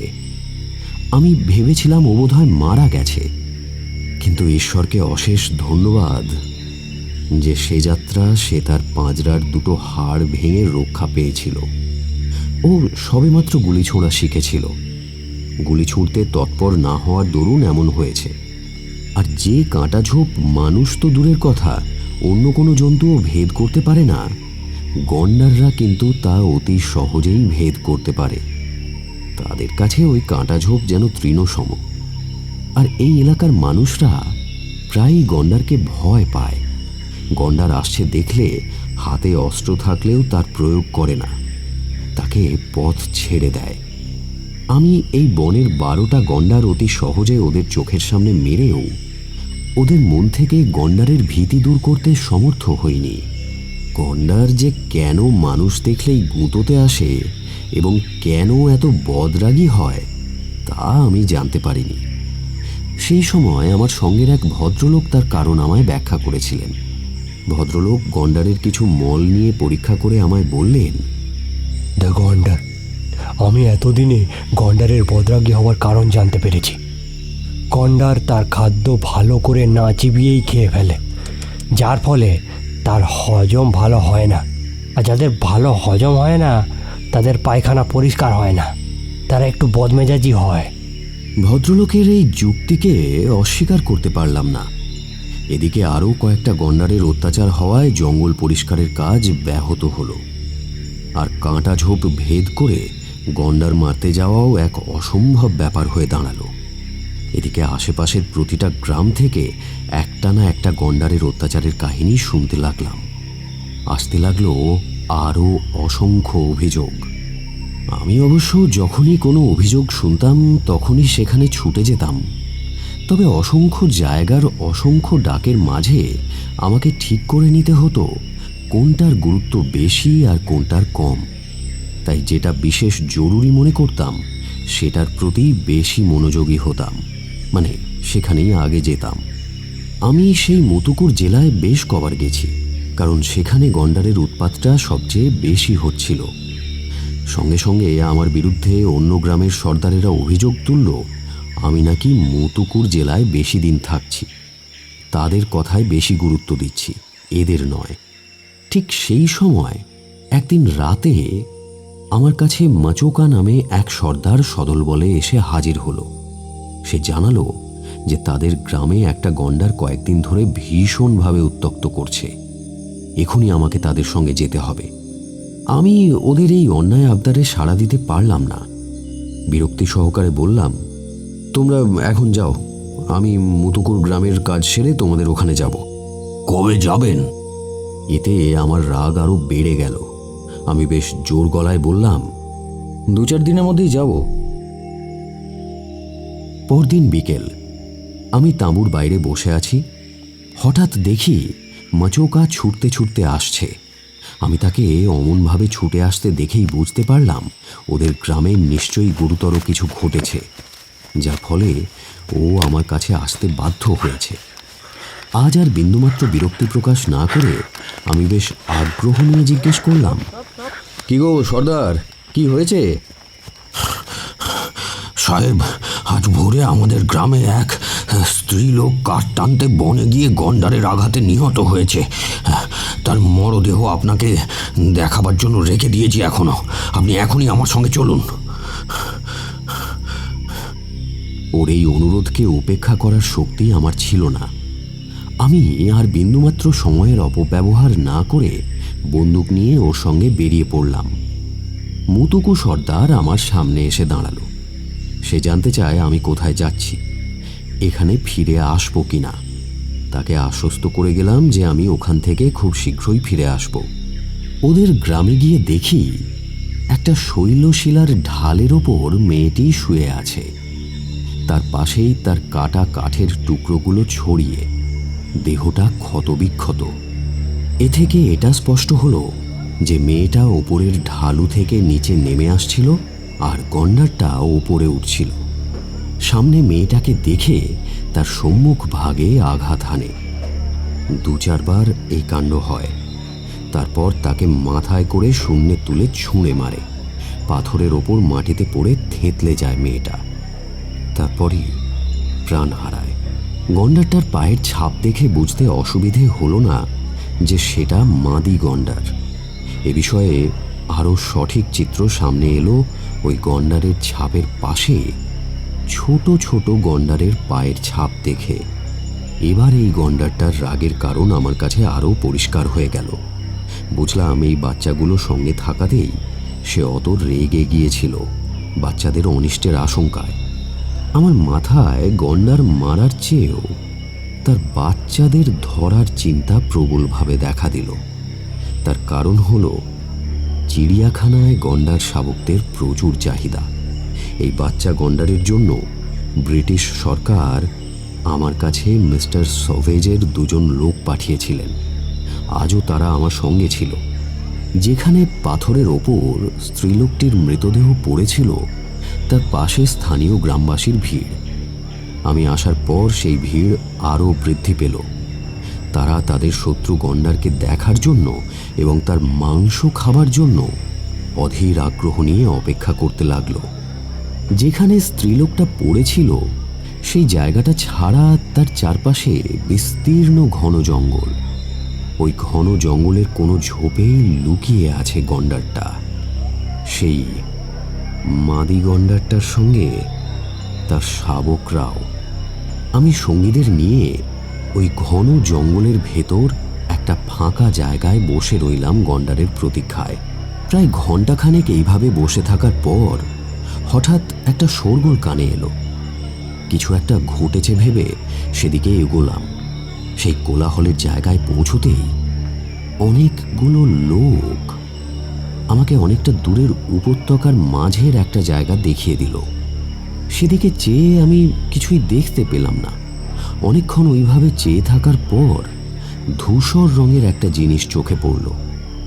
প্রথমে সেটাকে একটা গ্রানাইট পাথর ভাবলাম, তারপর সেটাকে সচল হতে দেখে আমার ভ্রম দূর হলো।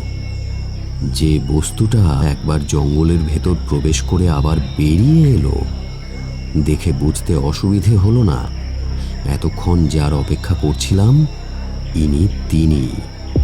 ওটাই যে সেই নারী হন তা সেই গন্ডার, তা বুঝতে পেরে আমি এক সঙ্গীকে তার গতিবিধির ওপর নজর রাখতে বললাম। আর একজন সঙ্গীকে নিয়ে জঙ্গলের দিকে এগোলাম।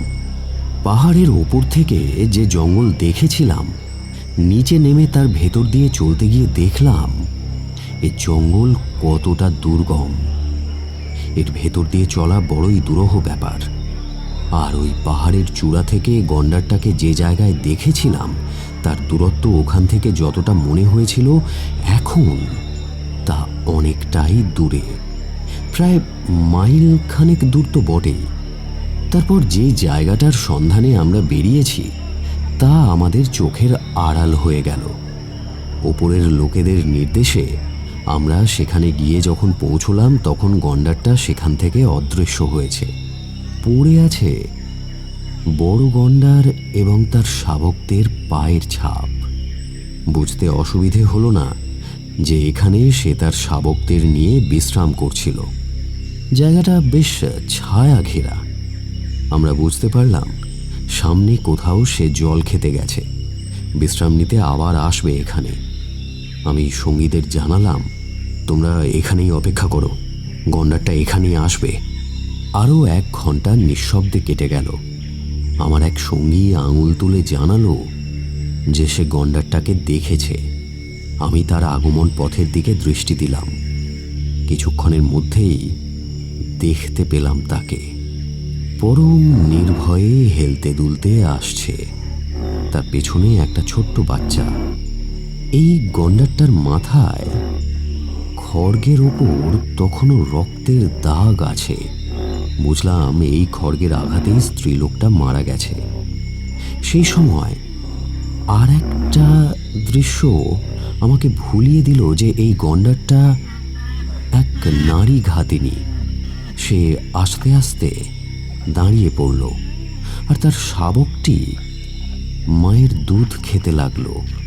ইতিমধ্যে পাহাড়ের ওপরের আদিবাসীরা গন্ডারটাকে দেখতে পেয়ে চিৎকার শুরু করে দিয়েছে। গন্ডারের কানেও সেই শব্দ পৌঁছেছে। সে চোখ তুলে একবার ওপরের দিকে আর একবার আমাদের দিকে তাকালো। তার বাচ্চাটা তখনও দুধ খেয়ে চলেছে। গন্ডারটার চোখেও কেমন যেন বিহ্বলতা। সে বেশ ঘাবড়ে গেছে, বোঝা গেল। কি করবে তা বুঝে উঠতে পারছে না। আমার এখন একটাই উপায়, ওকে গুলি করে জনরোষ থামানো।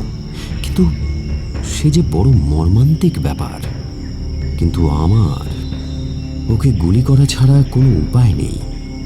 স্নেহ, মায়া, মমতা, মনুষ্যত্ব ওসবকে প্রশ্রয় দিলে এখনই একটা মহা অনর্থ ঘটে যেতে পারে চিন্তা করে আমি গুলি চালাতে বাধ্য হলাম। গুলি খেয়ে গন্ডারটা মাটিতে লুটিয়ে পড়ল। বাচ্চাটা অসহায় অবস্থায় তার পাশে দাঁড়িয়ে রইল। এদিকে আদিবাসীরা পিলপিল করে পর্বত শিখর থেকে নেমে আসতে লাগলো।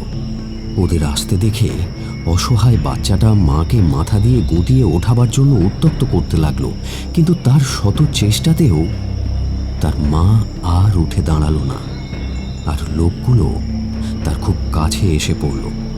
তখন সে সাহস করে তাদের দিকে তেড়ে গেল। সে তখন তার মাকে রক্ষা করতে ব্যস্ত।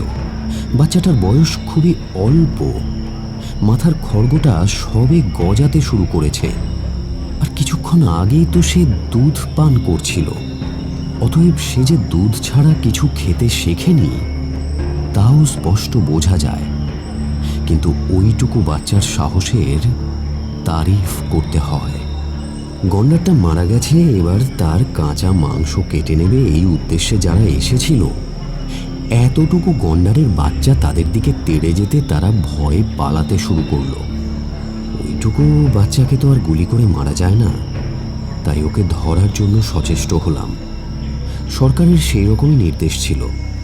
এ বিষয়ে আমাকে সাহায্য করল মিস্টার সাভেজের কাছ থেকে আসা দুজন ভদ্রলোক। তারা বড় মর্মান্তিকভাবে বাচ্চাটাকে ধরেছিল। তাদের মধ্যে একজন হামাগুড়ি দিয়ে ওই গন্ডার শাবকটার দৃষ্টি এড়িয়ে গন্ডারটার কাছে চলে যায়। তারপর তার মায়ের স্তনটি দোলাতে থাকে। উদ্দেশ্য বাচ্চাটার মন সেদিকে নিবদ্ধ করা। তাতে কাজ হলো। গন্ডার শাবকটার ক্ষুধা তৃষ্ণা দুই প্রবল হয়ে উঠেছিল, তাই সে মাতৃদুগ্ধ পানের লোভ সংবরণ করতে না পেরে এগিয়ে গেল তার মায়ের কাছে।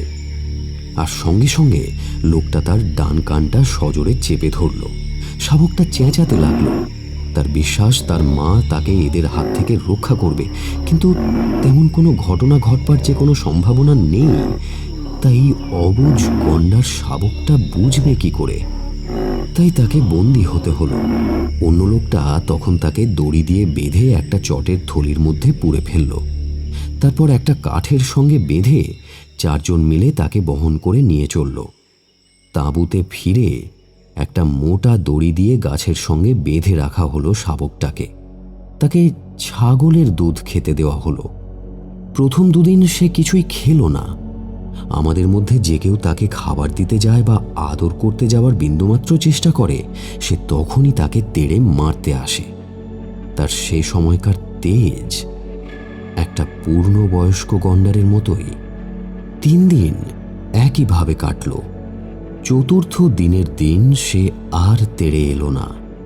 অনেকটা ছাগির দুধ পান করল এবং যে লোকটা তাকে তা দিতে গেল তার হাতটাও চেটে দিল। বুঝলাম ওর মনটা এখন অনেকটা শান্ত হয়েছে। কিছুদিনের মধ্যেই ও আমাদের পোষ মেনে গেল। সকলের হাত থেকেই এখন সে দুধ বা কচি ঘাস খায়। আর গরু বা হরিণ শাবকরা যেমন আদর করে তার মনিবদের হাত চেটে দেয়, গন্ডার শাবকটিও তাই করতে লাগলো। খিদে পেলে আলতোভাবে সে আমাদের গুঁতিয়ে খাবার চাইত। অচিরেই গন্ডার শাবকটা আমাদের পোষ মেনে গেল। তখন আর তাকে বেঁধে রাখতে হতো না। সে সবসময় আমাদের পায়ে পায়ে ঘুরত। তবে অদেখা কাউকে দেখলেই তার মধ্যে বন্য ভাব জেগে উঠত। সে তাদের তেড়ে গুঁতোতে যেত। এই জঙ্গলে আমাদের প্রায় মাস দেড়েক অতিবাহিত হলো।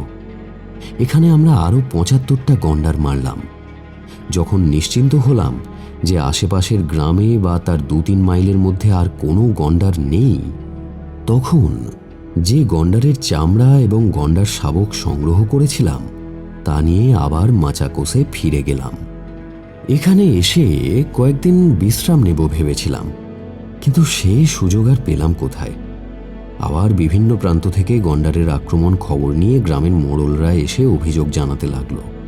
মাচোকা সর্দার এসে গত 1 মাসে গন্ডার তাদের কত ক্ষতি করেছে তার হিসেব দিল। এদের কৃষিক্ষেত্র সম্প্রসারণের জন্য ব্রিটিশ সরকার এদের এখানে বন কাটতে বসত তৈরিতে অর্থ বিনিয়োগ করেছে। অথচ গন্ডারের উৎপাত এদের জীবন দুর্বিষহ করে তুলেছে। গন্ডারেরা কেন যে এখানে এত হিংস্র রূপ ধারণ করেছে তা ঠিক বুঝে উঠতে পারছি না। যাই হোক, বিশ্রাম নেবার চিন্তা ছেড়ে জিনিসপত্র নামিয়ে তাঁবুতে ঢুকিয়ে আবার বন্দুক কাঁধে নিয়ে আমার জঙ্গলি সাথীদের সঙ্গে গ্রামের অভ্যন্তরে প্রবেশ করলাম। সেখানে সকলেই এক বাক্যে বলল, গন্ডারের দল সংঘবদ্ধভাবে তাদের ক্ষেতের ফসল নষ্ট করেছে। বাধা দিতে গেলে তাদের 2-4 জনকে গুঁতিয়েওছে, তবে সৌভাগ্যের বিষয় কেউই আহত বা নিহত হয়নি। এদের এই জাতীয় বিভিন্ন অভিযোগ শুনতে শুনতে সন্ধে হয়ে গেল। ঠিক সন্ধ্যের সময় আমার সঙ্গীদের নিয়ে জঙ্গলের দিকে এগিয়ে চললাম। কিছু দূর এগোবার পরেও যখন ধারে কাছে কোনো গন্ডারের সাড়া পেলাম না, তখন ঠিক করলাম আজকের মতো তাঁবুতেই ফিরে যাব। আগামীকাল ভোরবেলায় আবার অভিযানে বের হওয়া যাবে। এমন সময় গগন ভেদী বিকট এক চিৎকার শুনতে পেলাম। চিৎকারের শব্দ খানিকটা অনুসরণ করে দেখলাম একটা পুরুষ গন্ডার আর মাদি গন্ডার পরস্পরকে গুঁতো মারছে। এটা ওদের ঝগড়া না আপ্যায়ন করার প্রচেষ্টা, তা ঠিক বুঝতে পারলাম না। আমি ব্যাপারটা বোঝার চেষ্টা করছি, এমন সময় আমার এক সঙ্গী দেখিয়ে দিল যে আমাদের ডান পাশের জঙ্গল থেকে আর একটা গন্ডার এদিকেই আসছে। সেই গন্ডারটাও এসে স্ত্রী গন্ডারটাকে গুঁতোতে গেল। এবার তাকে বাধা দিল অপর পুরুষ গন্ডারটা। এবার স্ত্রী গন্ডারটাকে ছেড়ে দুটো পুরুষ গন্ডার গুঁতোগুঁতি শুরু করে দিল। হঠাৎ তাদের মধ্যে একটা গন্ডার আমাকে দেখতে পেয়ে আমার দিকে তেড়ে এলো। আমি প্রস্তুতি ছিলাম, সঙ্গে সঙ্গে বন্দুকের ট্রিগার টিপলাম। গুলি জায়গা মতো বিদ্ধ হলো। গন্ডারটা ভূমিশয্যা নেওয়ার সঙ্গে সঙ্গে মাদি গন্ডারটাও ক্ষিপ্ত হয়ে আমার দিকে সবেগে তেড়ে এলো। এবারও আমার গুলি চালাতে বিন্দুমাত্র বিলম্ব হলো না। সামান্য বিলম্ব হলেও কি হতো বলা যায় না। ব্যাপার দেখে তৃতীয় গন্ডারটা জঙ্গলের দিকে ছুটে পালালো। আজ আমি এদের এই হিংস্রতার কারণ বুঝতে পারলাম। এখন ওদের প্রজনন ঋতু। এই সময় ওরা কোনোভাবে বাধা পেলে হিংস্র হয়ে ওঠে। মিলনেচ্ছু গন্ডারের হত্যা, শিশু ক্রোড়ে মাতৃহত্যা, বিশেষ করে দুগ্ধপানরত অবস্থায় হত্যা আমার মনে একটা বেদনার স্থান করে নিয়েছিল। আমি যে শিকারী, আমার ধর্ম যে পশু শিকার করা, তা ভুলে গিয়েছিলাম। তাই আমার দুজন ট্রেনিংপ্রাপ্ত জঙ্গলি যুবককে বললাম, দেখো, এতদিন তো তোমরা সঙ্গে থাকলে, অনেক গন্ডার শিকার দেখলে। এখন যে গন্ডার দেখবে তার ওপর তোমরা গুলি চালাবে। আমি শুধু দেখব তোমরা কতটা অভিজ্ঞতা অর্জন করেছো। আর চিরকাল তো আমি আর এই জায়গায় পড়ে থাকবো না। আত্মরক্ষার ভার তোমাদের নিজেদেরকেই নিতে হবে। ওরা আমাকে আশ্বস্ত করল। আবার শুরু হলো যাত্রা। জঙ্গল ভেদ করে গন্ডারের পদচিহ্ন লক্ষ্য করে এগিয়ে চলেছি। আমাদের একজন সঙ্গী হঠাৎ একটা গাছের মাথায় উঠে বসল। কিছুক্ষণ পরেই সে গাছ থেকে নেমে জানালো যে অদূরে সে 4টে গন্ডারকে এক জায়গায় চড়তে দেখেছে। আমি ওদের সাবধান করে দিয়ে বললাম, দেখো, বিপদের সম্ভাবনা না দেখলে গুলি কিন্তু করবে না। ওরা সংখ্যায় 4, আমরা 3, তাই গুলি লক্ষ্যভ্রষ্ট হলে আমাদের মৃত্যু অনিবার্য। এখানে জঙ্গল তেমন ঘন নয়, তাই আমরা খুব তাড়াতাড়ি চলছিলাম। আমার এই প্রশিক্ষণপ্রাপ্ত জঙ্গলি সঙ্গী দুজন ঘ্রাণ নিয়ে বলে দিতে পারত কাছাকাছি কোনো শিকার আছে কিনা। ওদের শ্রবণ শক্তিও খুব প্রবল, তাই ওরাই আমার আগে আগে চলতে লাগলো, যাতে গন্ডারের ঘাস খাওয়ার শব্দ বা ওদের গায়ের পোকা খাওয়ায় রত পাখিদের শব্দ শুনতে পায়।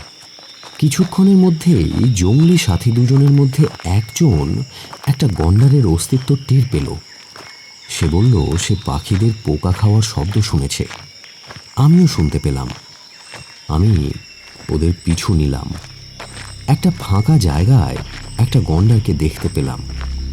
সে ধীরে ধীরে জঙ্গলের মধ্যে প্রবেশ করছে। হামাগুড়ি দিয়ে জঙ্গলি সাথী দুজন তার পিছু নিল। আমি তার পেছনে। এই সময় গন্ডারটা তার হাত ছাড়া হয় দেখে সে গুলি ছুঁড়ল।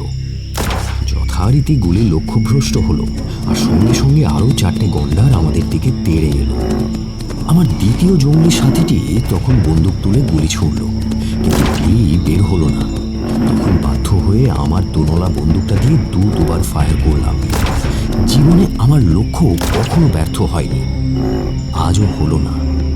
দুটো গন্ডারই মাটিতে লুটিয়ে পড়তেই বাকি দুটো জঙ্গলের ভেতরে অদৃশ্য হলো।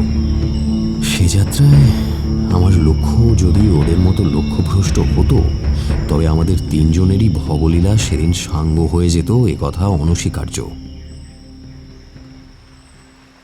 বর্ষা শুরু হয়েছে।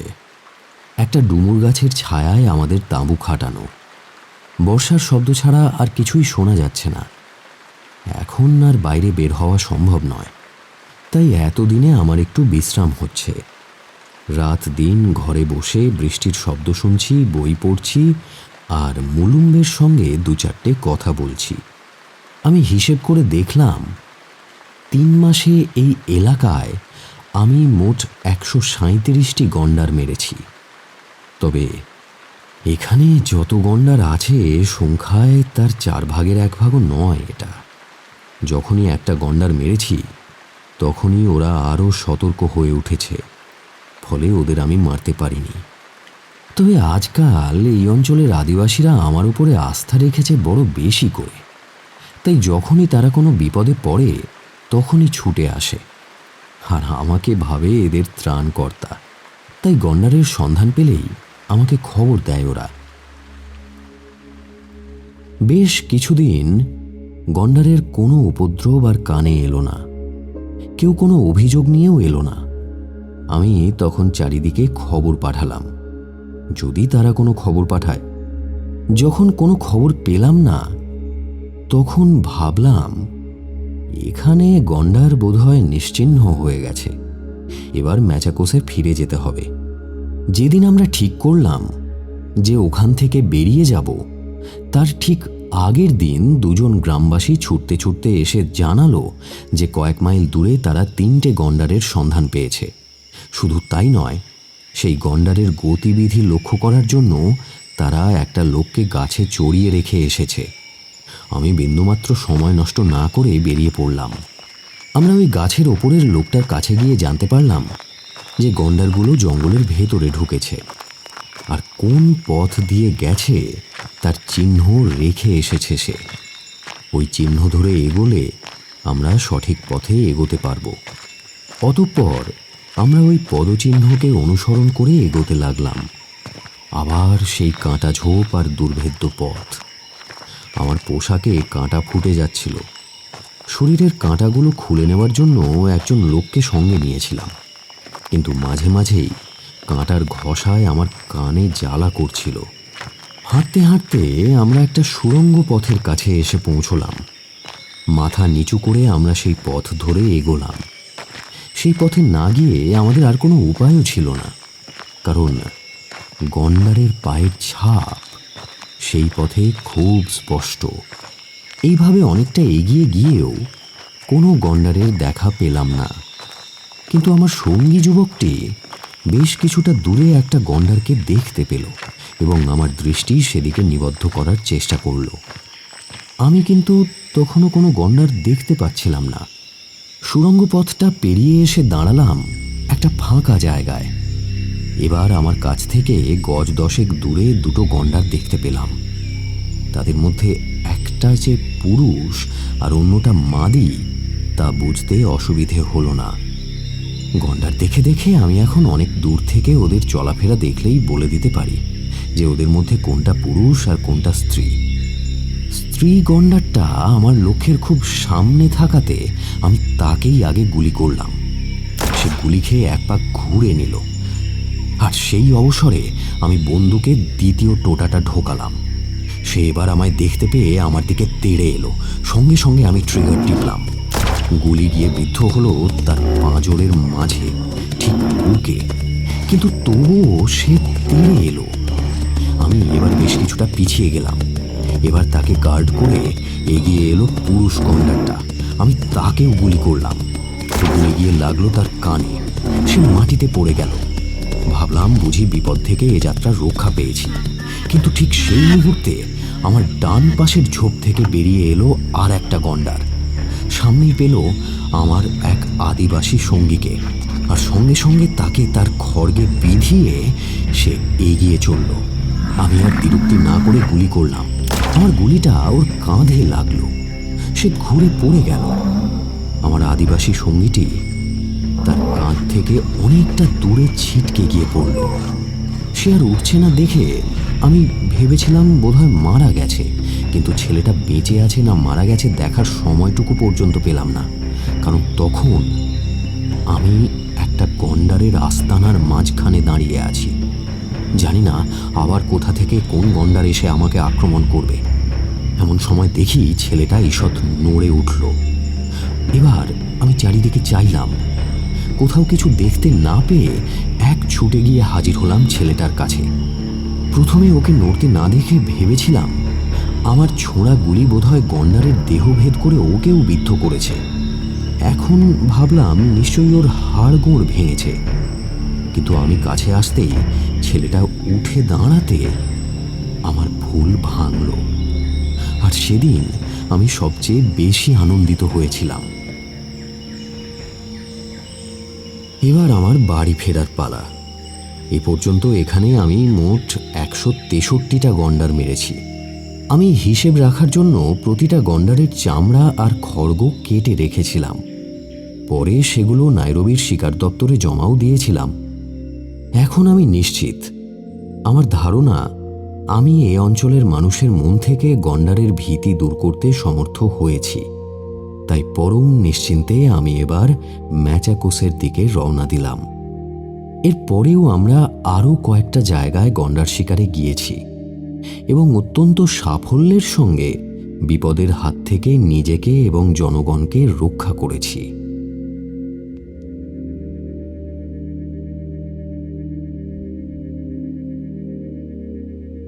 শেষ হলো আজকের গল্প আফ্রিকার জঙ্গলে। আজকের গল্পের গল্প পাঠে ছিলেন সায়নদীপ। এছাড়াও অন্যান্য চরিত্রে ছিলেন বিপুল এবং Soumik. Background and soundscape by Bipul, poster design Rounak Mondal. গল্পের সূত্রধর আমি সৌমিক। ফিরে আসব আরও একটি অভিনব গল্প নিয়ে, তাই কান রাখুন শুধু গল্পের জন্য ইউটিউব চ্যানেলে। ধন্যবাদ। শুভরাত্রি।